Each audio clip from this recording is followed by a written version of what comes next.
The rain hammered against the bistro windows like bullets, blurring the Chicago skyline into smears of neon and shadow. I sat alone at a corner table, gripping my water glass so tightly I thought it might shatter. 3 months. 3 months since I'd left Marcus, and still his presence haunted me like a ghost that refused to cross over. My name is Alara Vance, and I'm 26 years old. On paper, I'm an occupational therapist who helps children recover motor skills after accidents. In reality, I'm a woman who made one terrible mistake in judgment that's been unraveling my life thread by thread ever since. Marcus Holloway seemed charming when we first met at a hospital fundraiser. Confident, successful, the kind of man who knew what he wanted and went after it. I should have recognized the warning signs earlier. The way he'd show up unannounced at my apartment. How he needed to know where I was every hour of every day. The subtle comments about my clothing, my friends, my family. By the time I understood what was happening, I was already drowning in his obsession. Leaving him had been the hardest thing I'd ever done. I'd changed my phone number, moved to a new apartment across town, varied my daily routines. For a while I thought I'd escaped. Then the texts started coming from unknown numbers. Photos of me leaving work, walking to my car, having coffee with my sister. Each message a reminder that Marcus was watching, waiting, playing some sick game only he understood. Tonight was supposed to be different.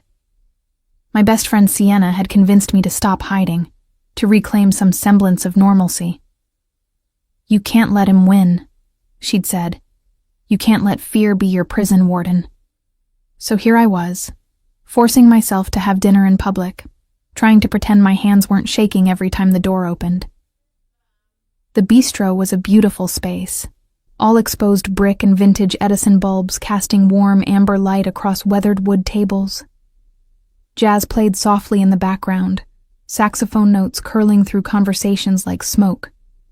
Under different circumstances, I would have loved this place. Now it felt like a stage set for my next disaster. I'd ordered the special, some kind of herb-crusted salmon I had no appetite for. When I felt it, that prickling sensation at the back of my neck that meant someone was watching, I looked up, and there he was.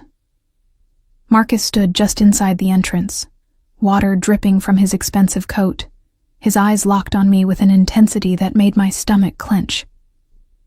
He looked exactly as I remembered. Tall, well-built, with the kind of conventionally handsome features that belonged on a cologne advertisement.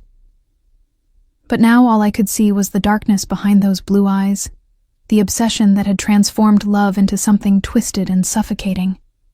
He started walking toward my table.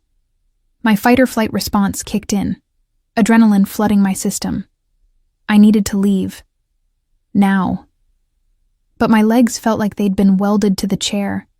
Years of being an occupational therapist had taught me about trauma responses, about how the body could freeze when the mind perceived mortal danger. Knowing the science didn't make me any less paralyzed. Alara. His voice was exactly as I remembered. Smooth, controlled, with that underlying current of something dangerous. "We need to talk." "There's nothing to talk about, Marcus. Please leave." I was proud of how steady my voice sounded, even as terror clawed at my insides. "You've been avoiding my messages." He pulled out the chair across from me uninvited, sitting down like he had every right to be there. "That's rude, baby. We were together for 2 years. You owe me a conversation at least." "I owe you nothing." My hands were trembling now, and I hid them in my lap. "We're done. I've made that clear." His expression shifted, that familiar flash of anger breaking through his carefully maintained facade. "You don't get to just walk away from me, from us. I've invested too much time, too much of myself into this relationship. You're being selfish and ungrateful." This was the Marcus I'd come to fear, the one who believed I was his possession, something he'd purchased with time and attention, and now owned outright. I opened my mouth to respond when another voice cut through the tension. "The lady asked you to leave." The voice came from the table adjacent to mine. I'd noticed the man sitting there earlier, alone like me, with an untouched glass of whiskey and a phone he'd been staring at with an expression of profound weariness. Now he'd set the phone down and was looking directly at Marcus. He was maybe 35, with dark hair that fell across his forehead in a way that suggested he'd forgotten to get it cut rather than deliberately styled it. His features were striking, almost severe, with high cheekbones and a strong jawline shadowed with stubble. But it was his eyes that captured my attention. Dark, intense, and carrying something ancient and exhausted in their depths. He was dressed impeccably in a charcoal suit that probably cost more than my monthly rent, though he wore it with the casual indifference of someone for whom expensive clothing was simply routine. There was something about his bearing, the way he occupied space, that suggested authority and danger in equal measure. Marcus turned to him with barely concealed irritation. "This is a private conversation. Mind your own business." The stranger didn't move, didn't even raise his voice. "You're harassing a woman in a public restaurant. That makes it everyone's business. I'm talking to my girlfriend." "Ex-girlfriend," I interjected, finding courage in this unexpected ally. "We broke up months ago." The stranger's eyes flicked to me for just a moment, and I saw something that might have been recognition in them. Not of me specifically, but of the situation, of fear and desperation, and the kind of trapped feeling that comes from being hunted. "You heard the lady," he said, his attention returning to Marcus. "Time to leave." Marcus stood abruptly, his chair scraping against the floor. "Who the hell do you think you are?" The stranger stood as well, and I realized he was taller than Marcus, broader through the shoulders. There was something predatory in the way he moved, a fluidity that suggested violence was always just a heartbeat away. Someone who's had a very long day and would prefer not to make it longer by dealing with you. His voice remained calm, almost conversational, which somehow made the underlying threat more terrifying. "Walk away. Now." For a long moment they stared at each other. The entire bistro had gone quiet, conversations dying as people sensed the tension crackling through the air. I held my breath, waiting for Marcus to do something stupid, to escalate this into violence. Then something changed in Marcus's expression. He looked at the stranger more carefully, and I saw recognition dawn in his eyes, followed quickly by something that looked uncomfortably like fear. "I know who you are," Marcus said quietly. The stranger's expression didn't change. "Then you know you should leave." Marcus took a step back, then another. His eyes found mine, and the hatred in them made me flinch. "This isn't over, Alara. Your family will pay for this, for turning you against me, for poisoning you with their lies. My family has nothing to do with this. This is about you refusing to accept that I don't want to be with you." "We'll see about that." He turned and walked toward the door, but paused before leaving, looking back at the stranger.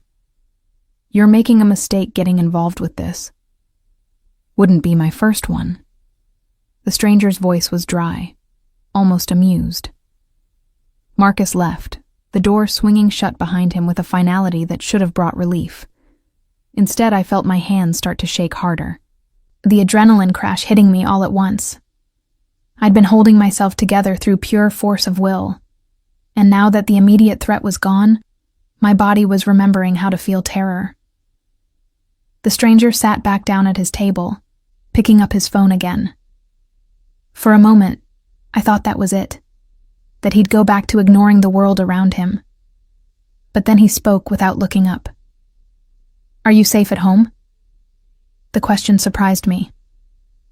I don't know. He knows where I live. He's been following me." Now he did look up, and there was something in his eyes that made my breath catch. Understanding, maybe, or recognition of a darkness he knew too intimately. How long has this been going on? 3 months since I left him. But he started showing up places about 6 weeks ago. Messages, photos. He's been escalating. The stranger was quiet for a moment, his fingers drumming against his phone in a rhythm that suggested he was thinking through options, making calculations I couldn't begin to understand. Have you filed a police report? 3 of them. They say they can't do anything until he actually does something violent. Apparently, stalking and threatening messages aren't enough. I couldn't keep the bitterness out of my voice. He nodded slowly, as if this confirmed something he already knew about how the world worked. The system is designed to react, not prevent. By the time they can help, it's usually too late. There was something chilling in how matter-of-factly he said that, like he was speaking from experience rather than speculation. I'm Stellan, by the way. Stellan Kincaid. He extended his hand across the gap between our tables. I shook it, noting the calluses on his palm, the strength in his grip. Ilara Vance. Thank you for what you did. Marcus. He's not usually that easy to intimidate. A ghost of a smile crossed Stellan's face. I have that effect on people sometimes. Occupational hazard. What do you do? The smile disappeared. Nothing legal enough to discuss in polite company. He said it so casually that for a moment I thought he was joking. But his eyes remained serious, almost challenging, waiting to see how I'd react to that confession. I should have been alarmed. Should have thanked him and left. Put distance between myself and whatever darkness he represented. Instead, I found myself curious, because despite the implicit threat in his words, despite the way Marcus had backed down so quickly upon recognizing him, Stellan Kincaid had just done more to protect me than the entire Chicago Police Department. Are you going to tell me what that means? I asked. He studied me for a long moment, his dark eyes searching my face for something. Not tonight, but I am going to make sure you get home safely, and I'm going to give you a number to call if Marcus bothers you again. Why would you do that? You don't know me. No, he agreed, but I know men like him, and I know what happens when they're allowed to continue unchecked. He paused, then added quietly, consider it a public service. There was a story behind those words, layers of meaning I couldn't begin to unpack. But sitting there in that bistro, with rain still hammering against the windows and the taste of fear still metallic in my mouth, I made a decision that would change everything. Okay, I said. I'll accept your help. Stellan Kincaid nodded once, pulled out his phone, and made a call. I couldn't hear what he said, but something in his tone suggested he was giving orders that would be followed without question. I didn't know it then, but I'd just stepped into a world where the rules I'd always lived by no longer applied, where protection came with a price I couldn't yet imagine, and safety meant accepting darkness as my guardian. My salmon arrived, but I'd lost whatever small appetite I'd had. Across from me, Stellan returned to staring at his phone, looking like a man carrying the weight of too many secrets, too many sins. And somehow, impossibly, I felt safer than I had in months. Stellan insisted on following me home in his car, a sleek black Mercedes that probably cost more than I'd make in 5 years. I drove my modest Honda with one eye on the rearview mirror, watching his headlights trail behind me through the rain-slicked streets of Chicago. My apartment building was in Lincoln Park, a converted warehouse that had been transformed into trendy loft spaces. It was supposed to be secure, with a key fob entry system and cameras in the lobby. Those securities had felt reassuring when I'd signed the lease. Now they just felt like expensive theater, props that created an illusion of safety while providing none of its substance. Stellan parked behind me on the street, emerging from his car with the same fluid grace I'd noticed at the bistro. The rain had softened to a drizzle, misting the streetlights into halos of amber and white. He walked over to my driver's side window, and I rolled it down. "Which apartment?" he asked. "4th floor, 4C. He nodded, his eyes scanning the building's exterior, the nearby cars, the shadowed doorways. It was the kind of automatic threat assessment I associated with soldiers or bodyguards, people trained to see danger in everything. "I'll walk you up." "That's not necessary. I'll be fine from here." His expression suggested he disagreed, but was too polite to argue. Humor me. It's been that kind of day. I couldn't argue with that, so I got out of my car and led him to the building's entrance. My hands were still shaking slightly as I fumbled with my key fob, and I was acutely aware of Stellan standing just behind me, a solid presence that somehow managed to be both comforting and unsettling. The lobby was empty, our footsteps echoing off the polished concrete floors. We took the elevator in silence, rising through the building while bad jazz played from hidden speakers. Stellan stood in the corner, hands in his pockets, still maintaining that careful surveillance of our surroundings. "You do this often?" I asked. "Rescue strange women from their ex-boyfriends?" "Not usually, no." A hint of something that might have been amusement touched his features. "Most of my interventions are significantly less heroic." "What does that mean?" "It means I'm not generally cast in the role of white knight." We reached my floor, and I led him down the hallway to my door. Everything looked normal. No signs of forced entry, no ominous messages taped to my door. Just my quiet apartment waiting for me like it had every other night. I unlocked the door and stepped inside, flipping on the lights. My space was modest but comfortable, decorated with plants I somehow managed to keep alive and artwork from local street markets. Books lined makeshift shelves, and photographs of my family clustered on every available surface. It was mine, a sanctuary I'd built after leaving Marcus. Except it didn't feel like a sanctuary anymore. It felt like a cage with invisible bars. Stellan remained in the doorway, not crossing the threshold without invitation. His eyes traveled over my apartment with that same assessing quality, cataloging exits and vulnerabilities. "You live alone?" "Yes." "Security system?" "Just the building's cameras and key fob entry." He frowned slightly. "Not enough." "It's what I can afford on an occupational therapist's salary." Stellan pulled out his phone, typed something quickly, then looked up at me. "I'm having someone come by tomorrow to install additional security. Camera for your door, better locks, panic button connected directly to a private security firm." "I can't afford that." "You're not paying for it." I crossed my arms, suddenly defensive. "I don't accept expensive gifts from strangers, especially strangers who do illegal things for a living." That ghost of a smile returned. "It's not a gift. Call it an investment in my peace of mind. I don't like unfinished business." And Marcus struck me as very unfinished business. "Why do you care? You don't know me." Stellan was quiet for a moment, his expression shifting into something more complex, more vulnerable.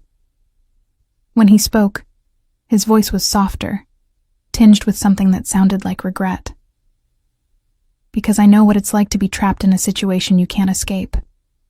And because I have the resources to help, which means I have the responsibility to use them." There was a story there, buried beneath the surface of those words. But before I could ask about it, Stellan's phone buzzed. He glanced at it, and something dark crossed his features. "I need to go. Lock your door. Don't answer if anyone knocks unless you're expecting them." He pulled a card from his wallet, placing it on the small table by my door. "That's my direct number. Call me if Marcus contacts you again, or if anything feels wrong." I picked up the card. Heavy stock, minimal design. Just a phone number embossed in silver against black. No name, no title. Nothing to indicate what Stellan Kincaid actually did for a living. "What happens if I call?" I asked. "I handle it." "How?" His eyes met mine, and I saw something ancient and weary in their depths. "However it needs to be handled." Then he was gone, leaving me alone in my apartment with too many questions and a business card that felt like a grenade with the pin half pulled. I locked the door, checked it twice, then collapsed onto my couch. My phone buzzed, and I nearly jumped out of my skin before realizing it was just a text from Sienna. "How was dinner? Did you survive being around humans?" I stared at the message, trying to figure out how to explain what had just happened.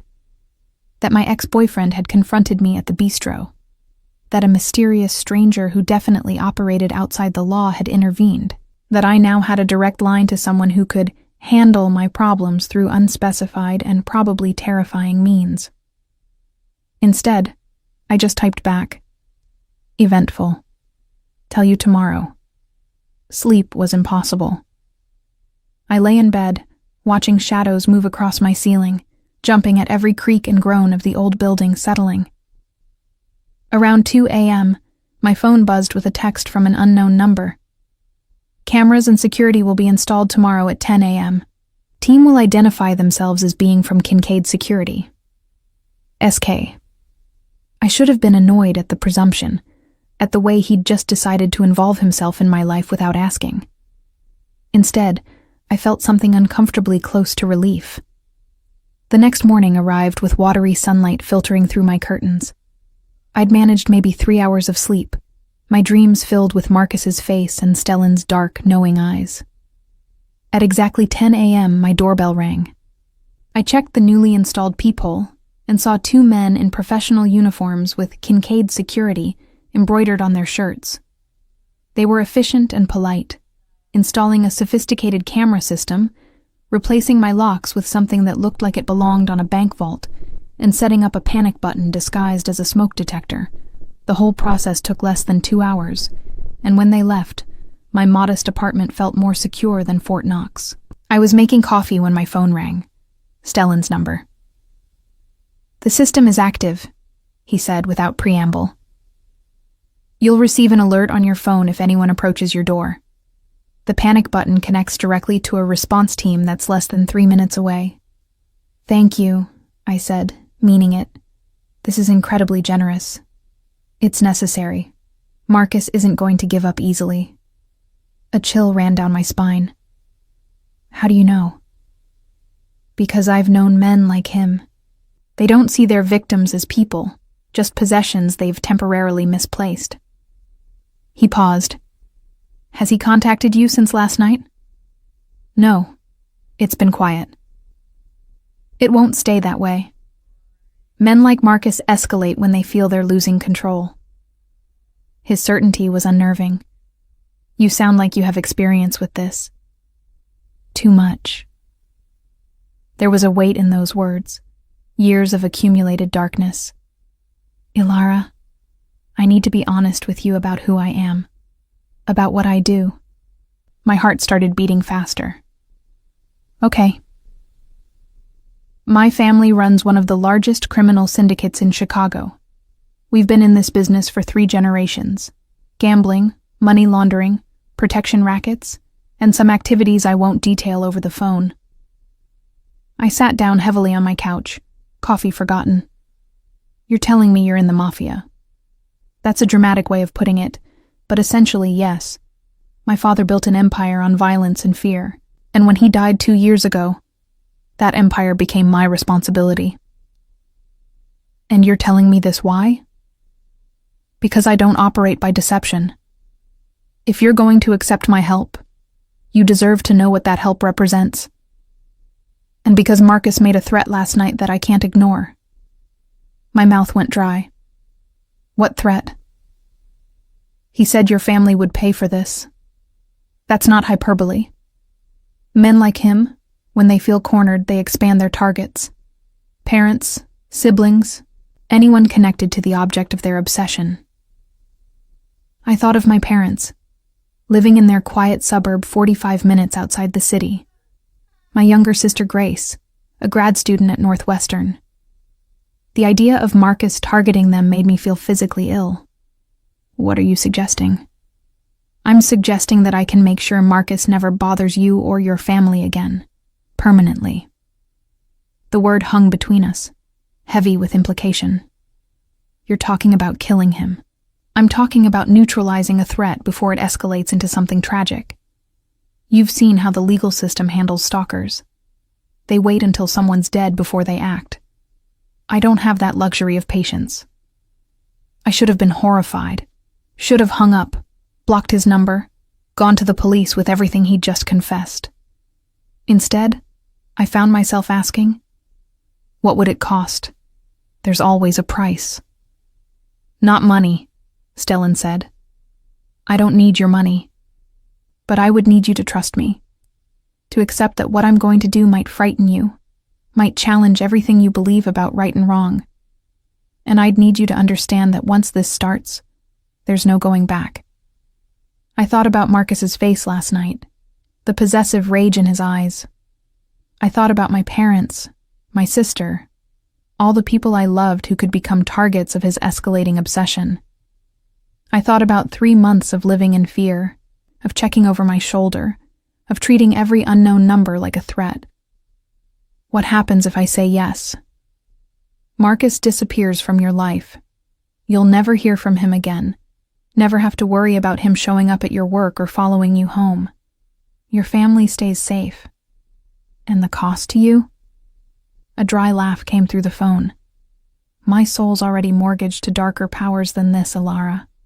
One more sin on the ledger barely registers anymore. There was such exhaustion in his voice, such profound weariness with the weight of his own existence.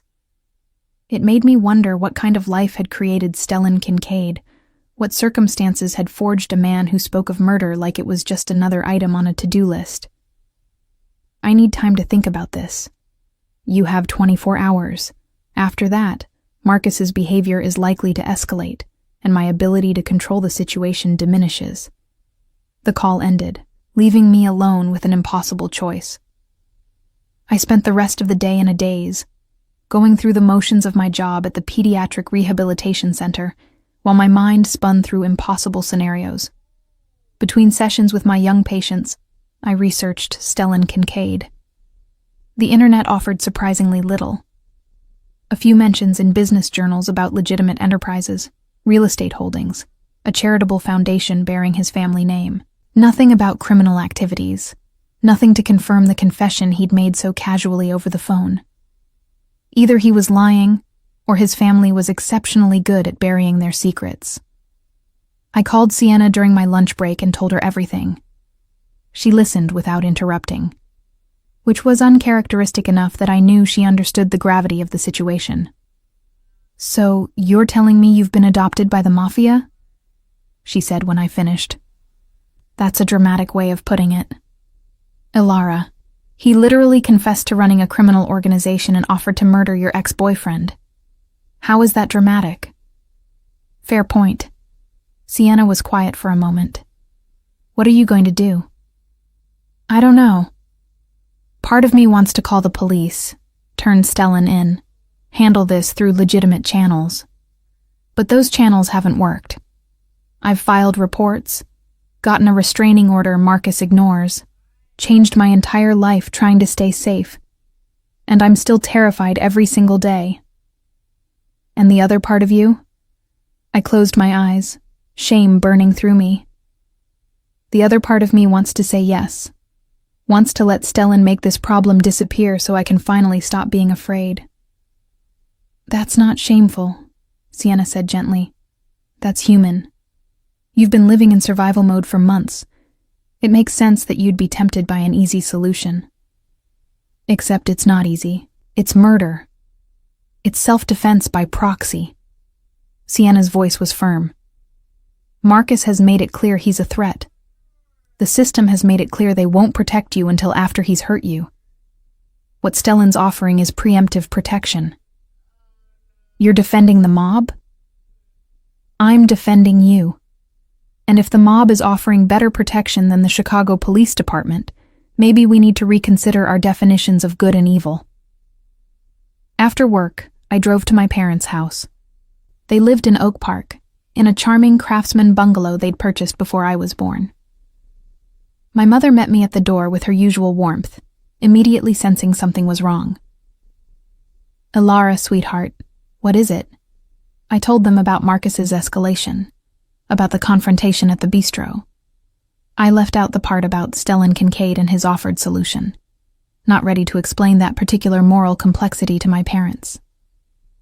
My father's face darkened as I spoke, his hands clenching into fists. This has gone on long enough. I'm calling my lawyer tomorrow.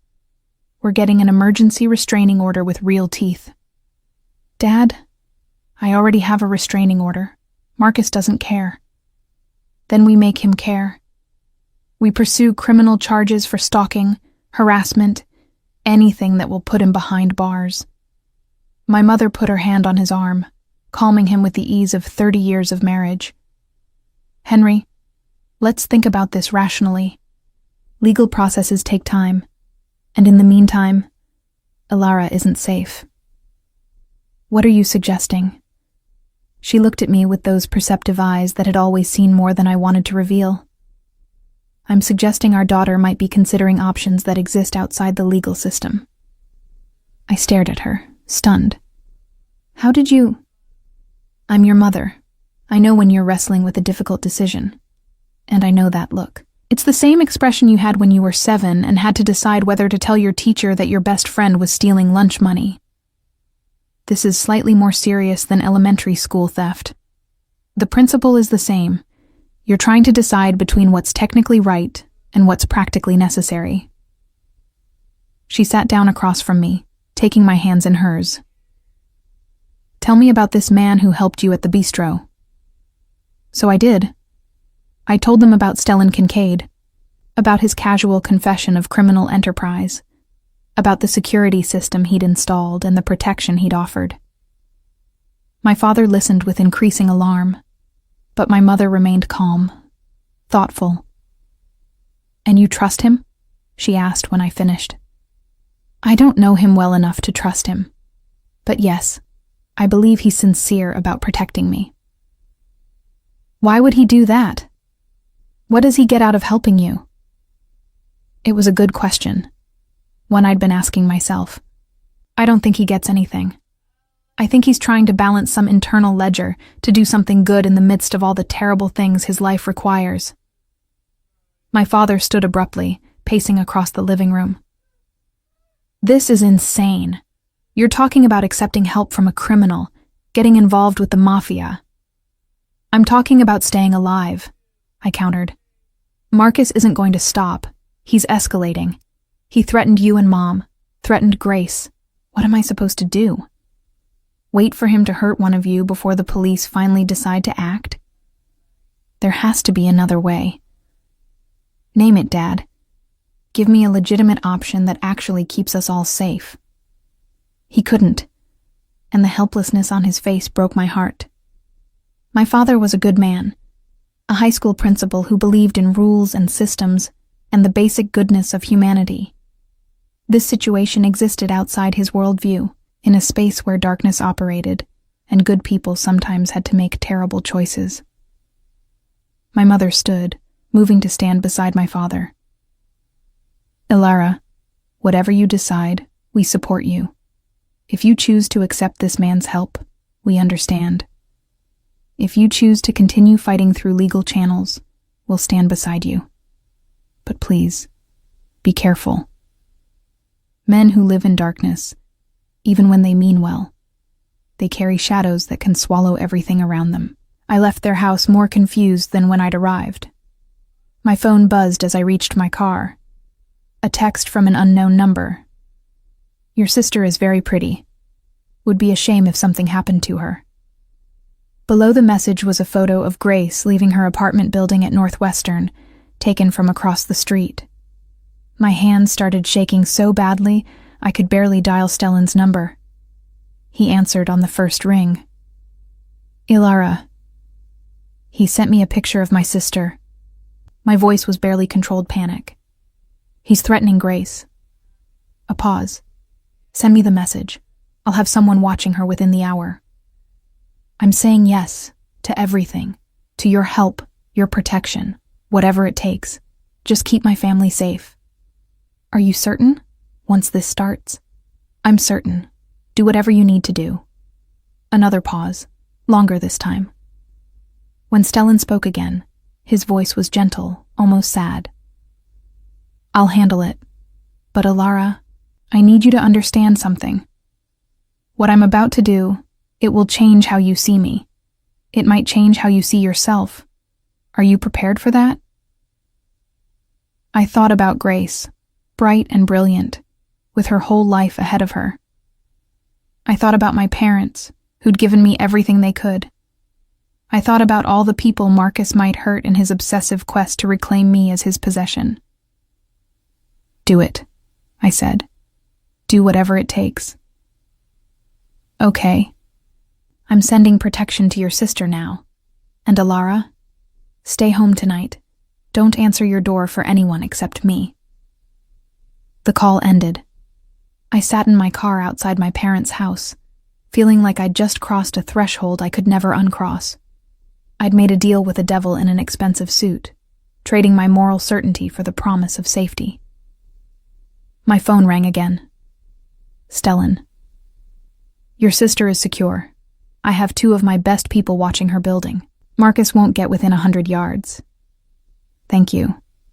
Don't thank me yet. I'm coming to your apartment in 2 hours. We need to discuss what happens next. What does happen next? You learn to live with the choices we make to protect the people we love.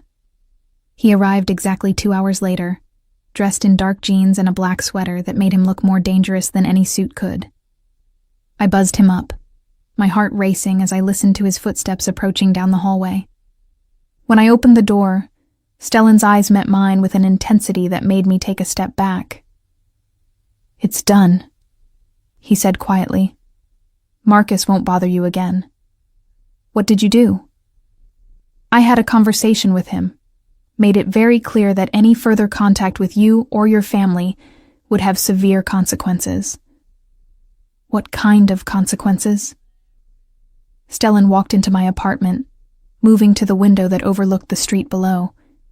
He stood there with his hands in his pockets, shoulders tense with something that looked like exhaustion. The kind that men like Marcus understand. I showed him evidence of every illegal thing he's ever done. Financial fraud, insider trading, tax evasion. Enough to send him to prison for 20 years. And I made it clear that this information would be delivered to the FBI the moment you or anyone connected to you experienced even a hint of harassment.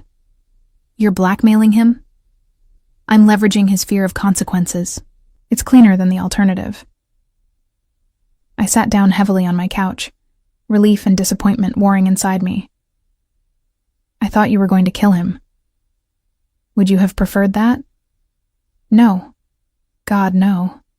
But you said... I said I would handle it. I didn't specify how. Despite what you might think, Alara, I don't default to violence unless absolutely necessary. Marcus is a coward who folds when confronted with real power. Killing him would have been wasteful. I looked at him, really looked at him, trying to understand this man who'd inserted himself into my life like a dark guardian angel. Why are you helping me? Stellan turned from the window, his expression unreadable. Because 5 years ago, I failed to help someone in a similar situation, and she died because of my inaction. The confession hung between us, raw and painful. What happened? I asked softly. She was the sister of one of my associates, being stalked by an ex-boyfriend who escalated to violence. She asked for help, and I told her to go to the police, to handle it through legitimate channels. I wanted to believe the system would protect her. His voice was flat, emotionless, but I could hear the pain underneath. He broke into her apartment 3 days later. She survived the attack, but barely. She's been in a psychiatric facility ever since, too traumatized to function in the outside world. That wasn't your fault. It was absolutely my fault. I had the power to intervene, to make him disappear, or at least terrify him into backing off. But I was trying to be better, to operate within the law. My morality cost her everything. So now you overcompensate by helping women you don't know. A bitter smile touched his lips. I do what I should have done then. I use the darkness I carry for something that approximates good. I stood, crossing the distance between us.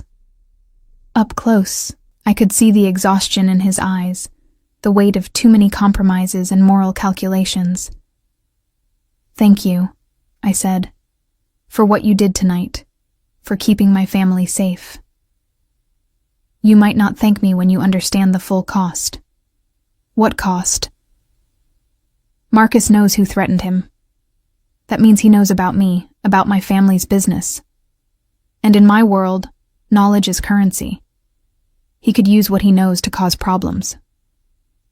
A chill ran through me. "You're saying I've put you in danger?" "I'm saying there are consequences to involvement, to caring about outcomes, rather than maintaining careful distance." He reached out, his fingers brushing my cheek with unexpected gentleness. "But some consequences are worth accepting." The touch sent electricity through me, awareness sparking in the space between us. Stellan must have felt it too, because he stepped back quickly, putting professional distance between us again. "I should go. You're safe now. Marcus won't contact you again. And if he's stupid enough to try, I'll know immediately." "How?" "Let's just say I'm having his communications monitored. Phone, email, everything. Any mention of you or your family will trigger an alert." He moved toward the door, and I followed, not ready for him to leave despite knowing he should. At the threshold, he paused. "Alara, there's something else you should know. My family's business, it's not just what I told you. There are parts of it that are darker, more violent than I let on. If you continue accepting my help, you'll eventually see that darkness, and you might not like what you find." "Are you warning me off?" "I'm giving you fair notice. I'm not a good man. I've done terrible things, and I'll likely do more before my life is over. You're a therapist who helps children. Your world is light and hope and healing. Mine is the opposite of all that. Maybe that's why we balance each other out." Stellan looked at me for a long moment, something vulnerable flickering across his features before his usual control reasserted itself. "Get some sleep," he said finally. "Tomorrow, life goes back to normal." But as he walked away, I knew normal was no longer an option. I'd glimpsed something in Stellan Kincaid that called to parts of myself I didn't fully understand. And despite his warnings, despite my better judgment, I wanted to understand more.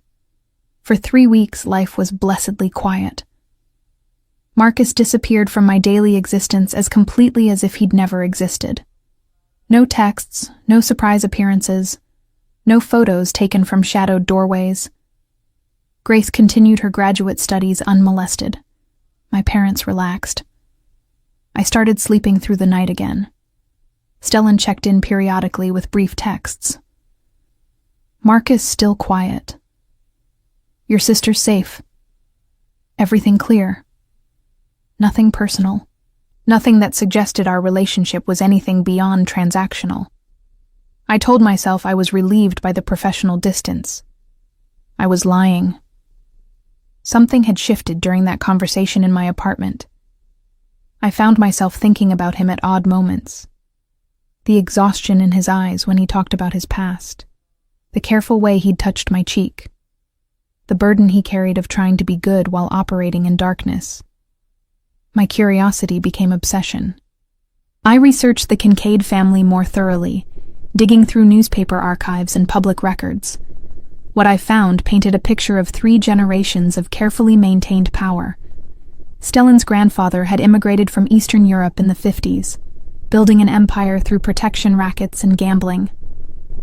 His father had expanded and legitimized, creating shell companies and legitimate businesses to launder criminal proceeds. But it was Stellan himself who fascinated me most. He'd attended Harvard, graduated with honors in business administration. There were photos of him from that era, younger and less burdened, smiling at campus events with the easy confidence of someone who didn't yet understand the weight of his inheritance. Then his father died suddenly 2 years ago, a heart attack at 58. Stellan had inherited everything, a kingdom built on violence and fear. The few photos of him from after that point showed the transformation, the lightness gone, replaced by the weary intensity I recognized. I was deep in research on a Saturday afternoon when my doorbell rang. The security camera Stellan had installed showed him standing in my hallway, dressed casually in jeans and a leather jacket. My heart did something complicated and inconvenient. I buzzed him in, taking a moment to check my reflection. I was wearing old yoga pants and an oversized sweatshirt, my hair in a messy bun. Not exactly the image I wanted to project, but too late to change now. "Hey," I said, opening the door.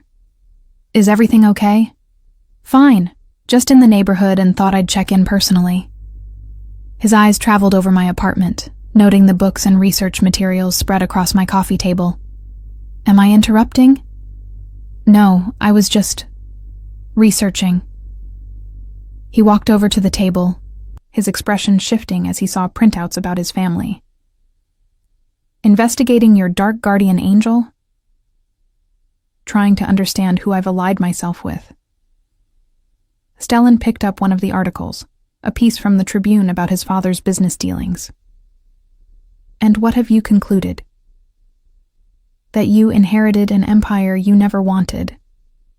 That you're trying to dismantle it from the inside while still maintaining enough control to protect the people who depend on you. That you're exhausted from playing a role you despise." He set the article down, surprise flickering across his features. "That's remarkably perceptive for someone who's never lived in this world. I'm trained to read people, to understand trauma and coping mechanisms. You wear yours like armor. And what trauma am I coping with?" I gestured to the couch, and after a moment's hesitation, Stellan sat. I took the chair across from him, studying him the way I would a patient. "You lost your father 2 years ago, suddenly and without warning. You inherited responsibilities you weren't prepared for, an organization built on principles you fundamentally disagree with. But you can't just walk away because too many people depend on the structure your family created. Employees, associates, people who've built their lives around your empire. So you're trapped between your morality and your loyalty, trying to find a way to be good in a context that defines goodness as weakness." Stellan was quiet for a long moment, his dark eyes fixed on me with an intensity that made my breath catch. "You should have been a psychologist instead of an occupational therapist," he said finally. "I considered it, decided I preferred working with kids, less complicated. Smart choice. Adults are disasters." I laughed, and some of the tension broke. Stellan relaxed slightly, though he still maintained that careful watchfulness that never completely left him. "So what brings you here, really?" I asked. "I don't believe you were just in the neighborhood." "I have a proposition for you. And before you panic, not that kind of proposition." "I'm listening." "My family runs a charity, the Kincaid Foundation. We fund after-school programs, scholarship initiatives, community health clinics. All legitimate, all designed to give back to the neighborhoods we've historically exploited. We're expanding our therapeutic services for children with trauma backgrounds, and I need someone to consult on the program design." I blinked, surprised. "You want to hire me?" "I want your expertise. You work with kids recovering from physical trauma. Many of the children we serve are dealing with emotional trauma, violence in their homes, gang exposure. I think your perspective could be valuable." "And this has nothing to do with what happened with Marcus?" "It has everything to do with that. I saw how you handled yourself under pressure, how you protected your family while managing your own fear. That kind of strength under duress translates well to working with traumatized populations." It was a compelling offer, the kind of work that could make a real difference. But accepting would mean deeper involvement with Stellan's world, blurring the already complicated lines between us. What would this entail? Meeting with our program directors, reviewing current protocols, making recommendations for therapeutic interventions, maybe 10 hours a week to start. Paid consultant rate, naturally. Naturally. I studied him, trying to understand his motivations. "Why is this important to you?" Stellan stood, moving to my window with that restless energy that seemed to drive him. Because the Kincaid Empire was built by exploiting vulnerable communities. My grandfather understood that poverty and desperation create opportunities for people like us. We offered protection, loans, opportunities that legitimate systems denied. And in return, we took. We took money, loyalty, pieces of people's souls. And you want to give something back. I want to stop the cycle. To give kids alternatives so they don't grow up thinking organized crime is their only option. To provide therapeutic support so trauma doesn't calcify into the kind of violence that perpetuates everything. He turned to face me. I can't undo what my family's done, but maybe I can prevent the next generation from following the same path. The passion in his voice was real, raw. This wasn't about assuaging guilt or playing white knight. This was about genuine belief that he could make a difference despite the darkness he carried. Okay, I said, I'll do it. Just like that? Just like that. With 2 conditions. 1, I need complete autonomy in my recommendations.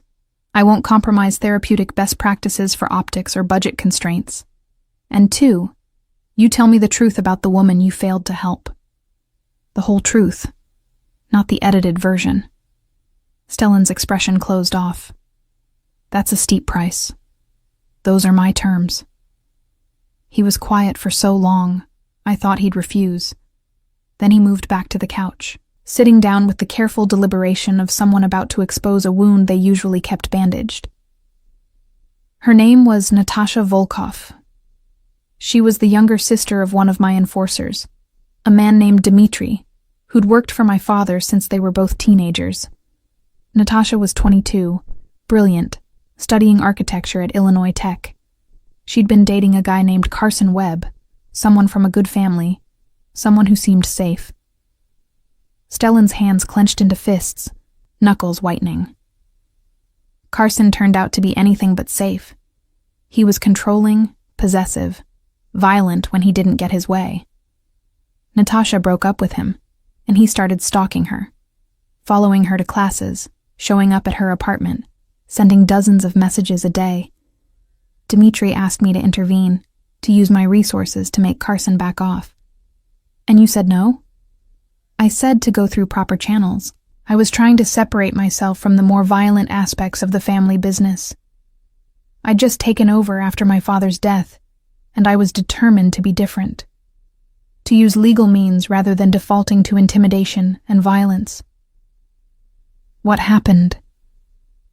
Dmitri filed a police report, got a restraining order, did everything by the book.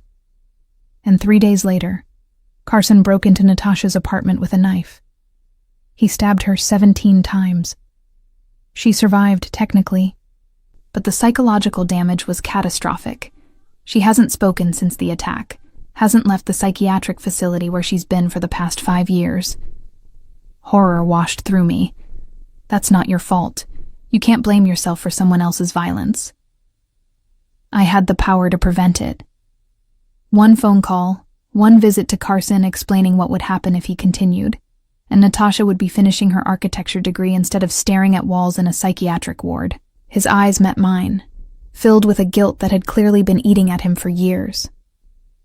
I chose morality over effectiveness, and Natasha paid the price. So now you err on the side of intervention. Now I use every tool at my disposal to protect people who need protecting, even if those tools are dark, even if using them damns me further. I understood then, the security system, the protection for my family, the offer to eliminate Marcus. They were all attempts to rewrite that failure, to save me the way he couldn't save Natasha. You can't save everyone, Stellan. No, but I can save the ones right in front of me, starting with you. The intensity in his gaze made my pulse quicken. We were crossing into dangerous territory, moving beyond the transactional relationship we'd maintained. I should go, Stellan said abruptly, standing. I'll have my assistant send over the foundation materials for you to review. Stay. The word escaped before I could stop it. For dinner, I mean. It's the least I can do after you've done so much for me. He hesitated, clearly warring with himself. That's not a good idea. Why not? Because I'm already too invested in your well-being. Because spending more time together will only complicate something that should remain simple. Maybe I want it complicated. Stellan closed his eyes briefly, and when he opened them, there was something vulnerable there. Something that made my heart ache. Alara, you need to understand what you'd be getting involved with. I'm not exaggerating when I say I've done terrible things. I've hurt people, killed people when necessary. I carry debts I can never repay and sins that will follow me to my grave. Everyone has darkness, not like mine. My darkness has body counts attached to it. The confession should have terrified me, should have sent me running in the opposite direction. Instead, I found myself standing, crossing to where he stood, looking up into his haunted eyes. I'm not afraid of your darkness.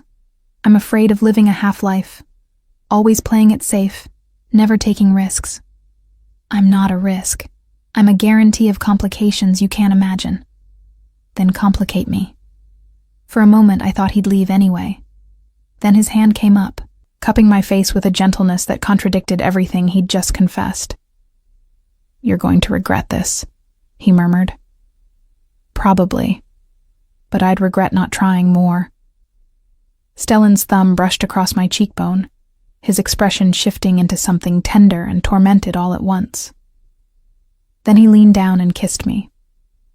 It was gentle at first, almost questioning.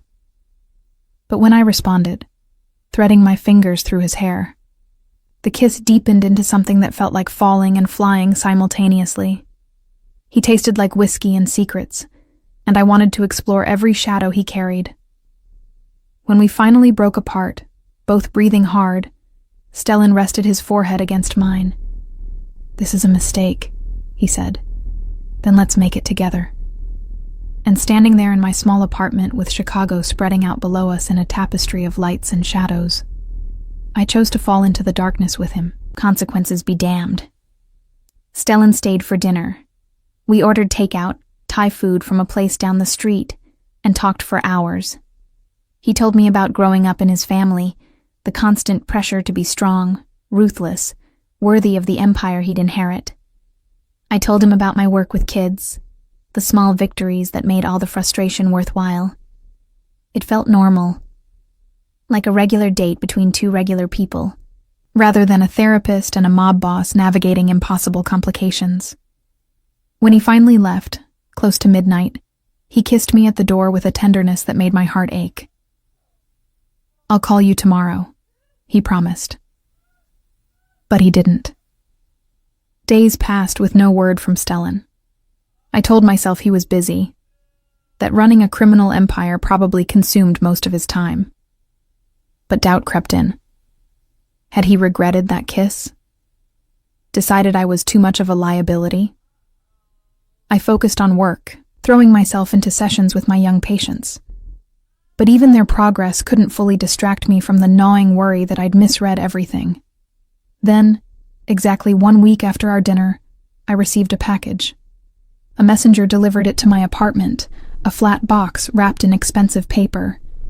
Inside was a tablet loaded with materials about the Kincaid Foundation's youth programs. And a note, in elegant handwriting. I apologize for the silence. Business complications required my full attention. Review these materials, then call me. We have work to do. SK. I called immediately. I'm sorry, Stellan said when he answered. I should have reached out sooner. What happened? One of my associates decided to expand his territory without authorization. I had to manage the situation before it escalated into a war with a rival organization. The casual way he said it sent chills through me. And did you? Manage it? Yes, though it required methods I'm not proud of.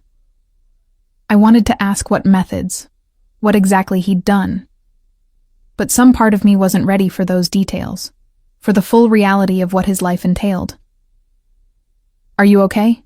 I asked instead. A pause. That's a complicated question. Stellan, I need to see you. Not for the foundation work. I need to see you. The vulnerability in his voice undid me. I'm home. Come over. He arrived 30 minutes later, looking like he hadn't slept in days. There was blood on his collar, carefully concealed by his jacket, but visible when he moved a certain way. You're hurt, I said, reaching for him. It's not mine.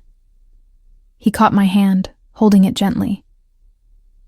Ilara, I told you I've done terrible things. This week, I did more.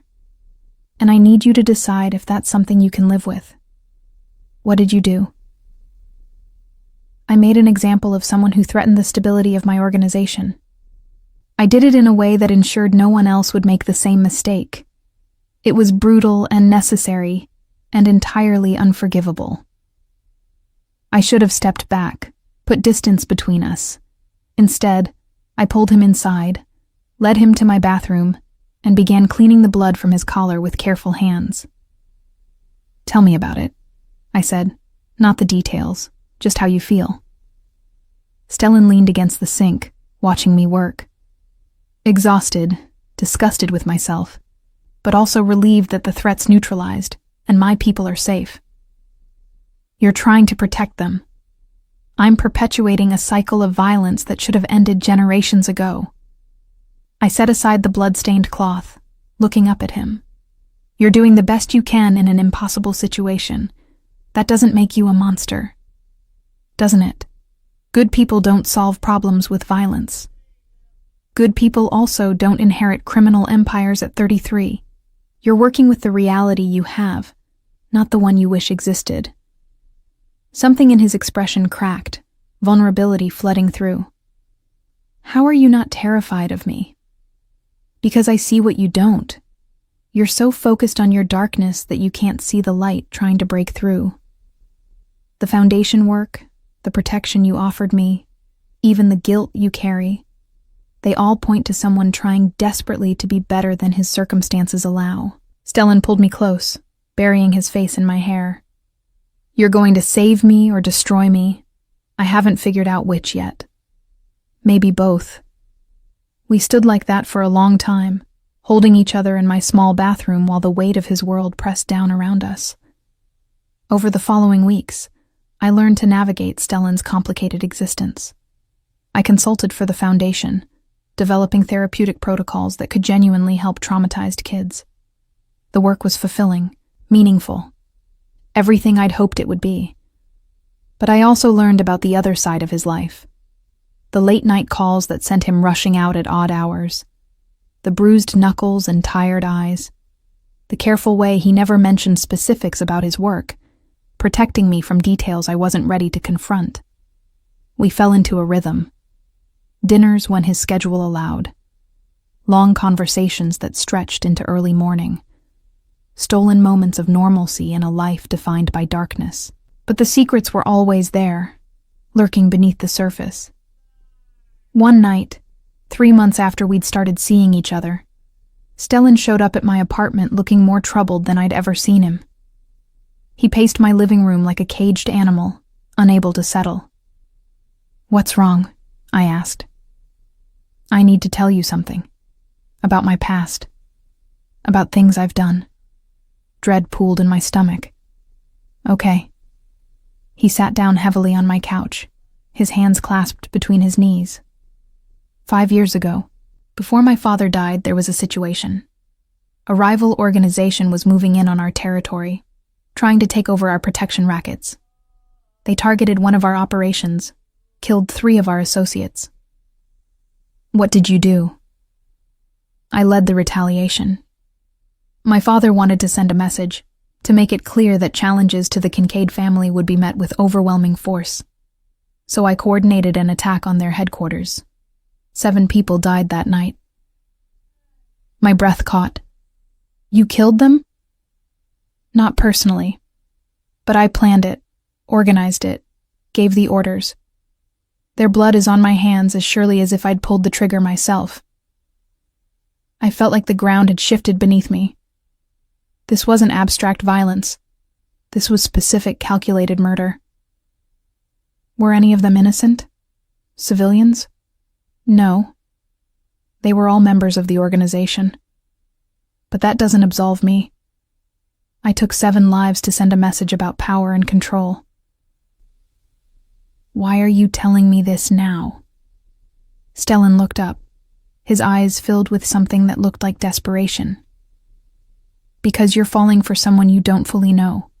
Because I can't keep letting you build a version of me in your head that's better than the reality. And because I'd rather you walk away now than stay and hate me later when you learn the full truth. I stood, needing to move, to process. Everything I thought I understood about Stellan was shifting, revealing darker layers beneath. Do you regret it? I asked finally. Those deaths? Every single day. But I'd probably do the same thing again if faced with the same situation. Because in my world, mercy is interpreted as weakness. That's a terrible way to live. It's the only way I know. I turned to face him, seeing him clearly for the first time. Not as a dark guardian angel or a man trying to be better, but as someone genuinely trapped, caught between his moral compass and the brutal pragmatism his position required. I need time, I said, to think about this. About us. I understand. Stellan stood, moving toward the door. For what it's worth, Alara, you've been the best thing in my life in a very long time. Whatever you decide, that won't change. After he left, I sat in the darkness of my apartment, trying to reconcile the gentle man who kissed me tenderly with the one who'd coordinated the deaths of 7 people. I called Sienna, desperate for perspective. He killed people, I said without preamble when she answered. 7 of them. He planned it and ordered it, and he'd do it again. Are you surprised? Yes, no, I don't know. I knew abstractly that he was involved in violence, but this is specific. This is real. Alara, you fell for a mob boss. What did you think that meant? I thought it meant complicated business dealings and moral gray areas, not ordering hits on rival organizations. Sienna was quiet for a moment. Here's the question you need to ask yourself. Can you love someone capable of violence? Not despite their capacity for it, but with full knowledge of what they've done and might do again? I don't know. Then figure it out. Because staying with Stellan halfway, with reservations and judgment, that's not fair to either of you. I spent 3 days wrestling with the question. I thought about Natasha Volkov, about how Stellan's refusal to use violence had left her broken. I thought about Marcus, about how Stellan's intervention had given me my life back. I thought about the kids at the foundation, getting therapeutic support because Stellan was trying to give back. And I thought about the 7 people who died because Stellan had chosen power over mercy. On the 4th day, I called him. I've made a decision, I said when he answered. I'm listening. I can't promise I'll always understand your choices. I can't promise I won't struggle with the darker parts of your life, but I can promise to try. To see you completely, darkness and all, and choose to stay anyway. Silence on the other end. Then, very quietly, why? Because you're trying to be better. Because you carry the weight of your choices instead of hiding from them. Because you protected me when no one else could. And because I've fallen in love with you. Complications and all. More silence. Then, I love you too. And I'll spend the rest of my life trying to be worthy of that. That night, Stellan came to my apartment, and we didn't talk about violence or empires or the impossible complications of our situation. We just held each other. 2 broken people finding something like wholeness in the darkness. For 3 beautiful months, we built something that almost looked like normal. Stellan slowly disentangled himself from the violent aspects of his empire, delegating to trusted associates while focusing more on the legitimate businesses and foundation work. I watched him transform, saw the exhaustion in his eyes gradually replaced with something that might have been hope. We talked about the future, about maybe leaving Chicago entirely, starting over somewhere his family name didn't carry so much weight, about building a life that didn't require constant moral compromise. It felt possible. For the first time in his life, Stellan seemed to believe he could escape the gravity of his inheritance. Then Marcus resurfaced. I was leaving work one evening when I noticed him across the street, watching. Our eyes met, and the hatred in his gaze made me freeze. He held up his phone, showing me a photo. It took a moment to process what I was seeing. It was Stellan, leaving a warehouse on the south side. The photo had been taken through a telephoto lens, capturing his face clearly as he climbed into his car. Below the image was a caption: "Tell your boyfriend the FBI will be very interested in his activities." My phone buzzed with a call from Stellan. "Get inside. Now. Lock the doors and don't leave until I get there." "Marcus is here. He just showed me. I know, I have someone watching him. He's been taking photos for weeks, building a file." Terror clawed at my throat. What is he planning? To destroy me by giving evidence to the FBI, and to use that threat to get to you. I ran back inside my building, my hands shaking so badly I could barely work the lock. Stellan arrived 15 minutes later, moving through my apartment with lethal purpose, checking windows and exits. "How bad is it?" I asked. "Bad. Marcus has photos, recordings, documentation of operations that could bring down my entire organization. If that information reaches the FBI, I'm looking at 20 years minimum." "Then give him what he wants. Me. I'll talk to him. Try to convince him." "Absolutely not." Stellan's voice was hard, brooking no argument. "You're not negotiating with him. You're not going anywhere near him." "Then what do we do?" Stellan sat down heavily, and I saw the weight of impossible decisions settling over him again. "I handle it. The way I should have from the beginning. You're going to kill him." "I'm going to neutralize a threat that endangers everyone I care about. That's not the same thing." "It's exactly the same thing." I moved to stand in front of him, forcing him to look at me. "If you do this, if you cross that line, there's no coming back. You'll be what everyone always assumed you were. A killer." "I'm already a killer, Ilara. 7 people, remember? This would just be adding one more name to a list that's already too long." "No, those were different. You were protecting your organization, your people. This is personal. This is revenge. This is survival. Marcus won't stop. He'll keep threatening, escalating, until someone gets hurt. Probably you. I won't allow that." I knelt in front of him, taking his hands in mine. "There has to be another way. We can leave, disappear, take whatever money you've hidden away, and start over somewhere he can't find us. Running doesn't work. Marcus has already demonstrated he's resourceful enough to track you down, and even if we escaped him, the FBI investigation would continue. My associates, my employees, people who depend on me would suffer. Then turn yourself in. Cooperate with the investigation. Maybe they'll offer leniency if you provide information about other organizations." Stellan laughed bitterly. "That's not how this world works. Cooperating would paint a target on my back. Every organization we've ever competed with would see me as vulnerable. I'd be dead within a month, and so would anyone associated with me, including you." I felt hope slipping away, replaced by the terrible understanding that we'd run out of good options. Every path forward led to darkness. "I won't let you become a monster to save me," I said desperately. "I've been a monster for years. I've just been pretending otherwise when I'm with you." He cupped my face, his thumb brushing away tears I hadn't realized were falling. "This is who I am, Ilara. Who I've always been. The only difference is now you're seeing it clearly. I don't believe that.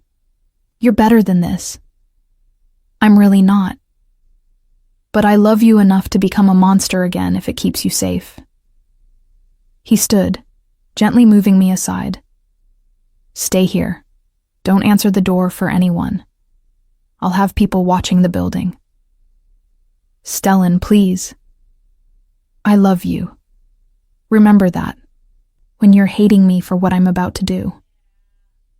Then he was gone, leaving me alone with my terror and the horrible certainty that everything was about to fall apart. I called Sienna, called my parents, told them all to be careful, that Marcus was escalating. Then I sat in the darkness and waited, each minute stretching into eternity. 3 hours later, my phone rang. A number I didn't recognize. "Ms. Vance?" A woman's voice, professional and cold. "Yes? This is Special Agent Martinez with the FBI. I need you to come to our field office immediately." My heart stopped. "Why?" "Marcus Holloway has provided evidence of criminal activity involving Stellan Kincaid. We understand you've been in a relationship with Mr. Kincaid. We need to ask you some questions." The world tilted. "Am I being arrested?" "Not at this time, but your cooperation would be appreciated." I ended up at the FBI field office at midnight, sitting in an interrogation room across from Special Agent Martinez and her partner. They showed me the evidence Marcus had compiled. Photos, recordings, financial documents that painted a damning picture of Stellan's activities. "We'd like your help building a case against Mr. Kincaid," Martinez said. "In exchange, we can offer you immunity from any charges related to your association with him." "I don't know anything about his business activities." "Ms. Vance, we have evidence that you've been consulting for the Kincaid Foundation, that you've had regular contact with known associates of the Kincaid organization. Your cooperation could be crucial." I thought about Stellan, about the exhaustion in his eyes when he talked about trying to escape his inheritance. I thought about the foundation work, the genuine good he was trying to do. "I want a lawyer," I said. They let me go 2 hours later, with instructions not to leave the city. I stood outside the federal building, shaking with adrenaline and fear, when a car pulled up. Not Stellan's Mercedes, a nondescript sedan with tinted windows. The back door opened, and Stellan was inside. "Get in," he said. I did, and we drove in silence through Chicago's empty streets. Finally, he spoke. "Marcus is gone." "Gone how?" "Gone in a way that ensures he'll never threaten you or your family again. In a way that means the FBI's case just lost their primary witness." Horror and relief warred inside me. "You killed him." I removed a threat. "The distinction might matter to you, even if it doesn't to me." "Where's the body?" "In a place where it will never be found." We sat in silence for a long moment. Then Stellan pulled the car over, turning to face me in the dim light. "I'm leaving Chicago, tonight. The FBI investigation will continue, but without Marcus's testimony, their case is significantly weaker. I'm going to disappear. Let my associates handle things while I establish a new identity somewhere far from here. And me? You stay. You have your life, your career, your family. I won't ask you to give that up to run with me." "What if I want to?" Stellan's expression was tender and heartbroken all at once. "Then you'd be making a terrible mistake, because life with me means always looking over your shoulder, always wondering when the past will catch up. You deserve better. I deserve to choose, and I choose you." He kissed me then, desperate and gentle, like a man saying goodbye. When we broke apart, he rested his forehead against mine. "If you come with me, there's no coming back. You'll be leaving everything behind. Your career, your family, the life you've built. Are you really willing to do that?" I thought about my parents, my sister, Sienna, about the kids I worked with, the meaningful career I'd built, about everything I'd be sacrificing. Then I thought about life without Stellan, about going back to being safe and boring and half alive. Where are we going? He smiled, real warmth breaking through for the first time that terrible night. Somewhere warm. Somewhere we can be whoever we decide to be, rather than who we were born to become. Then let's go. We drove to my apartment long enough for me to pack a bag. I left a note for my parents, trying to explain without explaining too much. Then Stellan and I disappeared into the night, heading for a future that was uncertain but ours. We ended up in a small coastal town in Mexico, a place where money could buy new identities, and questions were rarely asked. Stellan liquidated hidden accounts, setting up a legitimate business importing handcrafted goods. I started volunteering at a local clinic, working with children who needed occupational therapy. It was quiet, simple, nothing like the lives we'd left behind. Some mornings, I'd wake up and wonder if I'd made the right choice. Wonder about my family, about the career I'd abandoned. Then I'd look at Stellan, sleeping peacefully for the first time in years, and know I'd chosen correctly. He'd been trying to escape his darkness his whole life. In the end, it took falling into someone else's light to find the way out. We weren't perfect. Some days, the weight of what we'd left behind pressed down on both of us.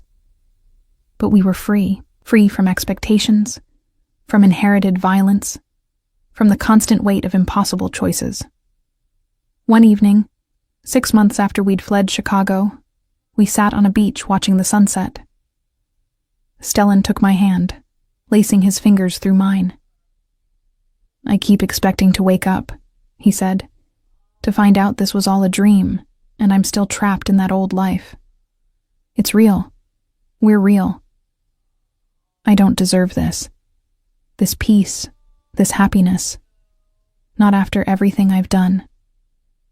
I turned to face him, seeing the man I loved in all his complicated reality. Maybe that's exactly why you deserve it. Because you spent your whole life paying for sins you inherited. This is your reward for finally choosing yourself. He pulled me close, and we sat there as the sun painted the sky in shades of gold and crimson. Tomorrow would bring its own challenges, but tonight we had this: peace, safety, love. Sometimes redemption doesn't look like grand gestures or dramatic transformation. Sometimes it looks like two broken people finding each other in the darkness and choosing to build something new in the light. We'd left our old lives behind, burned bridges we could never rebuild. But in their ashes, we'd found something rare and precious. A second chance. A fresh start. A future written by our own hands rather than inherited from ghosts. And maybe, just maybe, that was enough.